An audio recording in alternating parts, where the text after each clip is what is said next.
જોહાર જય આદિવાસી। આજરોજ તારીખ 8/5/2026 રોજ આજે અમે સુબીર મામલતદાર સાહેબશ્રીને એક આવેદનપત્ર આપ્યું છે કે ડાંગ જિલ્લા 5મી અનુસૂચિ વિસ્તારમાં આવે છે અને 5મી અનુસૂચિ વિસ્તારમાં આવે છે તો અમે સરકાર પાસે એવી માંગણીઓ કરી છે કે અમારી ભૌગોલિક પરિસ્થિતિ ખૂબ ખરાબ હોવાથી અમને સીમા નક્કી કરી આપે। સરકાર અમારા ડાંગ જિલ્લા 5મી અનુસૂચિ વિસ્તારમાં આવે છે કે કેમ એની સીમા અમને નક્કી કરી આપે। અને બીજી વાત, અમારી આદિવાસી સમાજ અમે એક પ્રાકૃતિક પુંજક છે।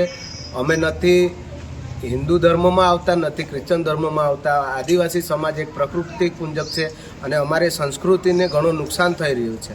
જેથી કરીને અમે સરકાર પાસે એટલી માંગ કરી છે કે જેટલું વહેલું જે સંગઠનો દ્વારા અનેક સંગઠનો દ્વારા અમારા આદિવાસી સમાજની સંસ્કૃતિને કચડવાની વાત કરે છે, જેથી કરીને સરકાર આ મીડિયાના માધ્યમથી ધ્યાને લઈ અને તાત્કાલિક ધોરણે 5મી અનુસૂચિ વિસ્તારની સીમા નક્કી કરી આપે।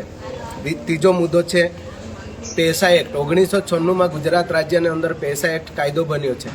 એમાં ગ્રામસભાને સર્વ સત્તા આપી છે કે ડાંગ કોઈ પણ 5મી અનુસૂચિત વિસ્તારના અંદર કોઈ પણ પ્રોજેક્ટ લાવવાનો હોય કે વિકાસના કામ કરવું હોય તો ગ્રામસભાને સત્તા આપેલી છે કે ગ્રામસભાની પૂર્વે મંજૂરી વગર એ લોકો બહારથી કોઈ પણ વ્યક્તિ ઘૂસી ના શકે।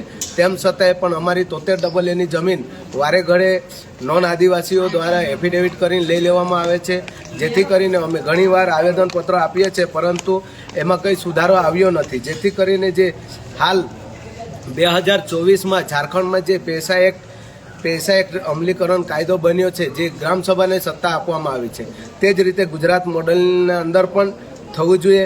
અને ભારતીય બંધારણની કલમ 244(1) ભંગ થઈ રહ્યો છે, જેથી કરીને આજે અમે મામલતદાર સાહેબશ્રીને સંબોધી અને ગુજરાત રાજ્યના રાજ્યપાલ, ભારત દેશના રાષ્ટ્રપતિ અને ભારત દેશની જે એક અનુસૂચિત જનજાતિ રાષ્ટ્રીય અનુસૂચિત જનજાતિ આયોગ જે નવી દિલ્હી છે એમને પણ આજે અમે આપ્યું છે।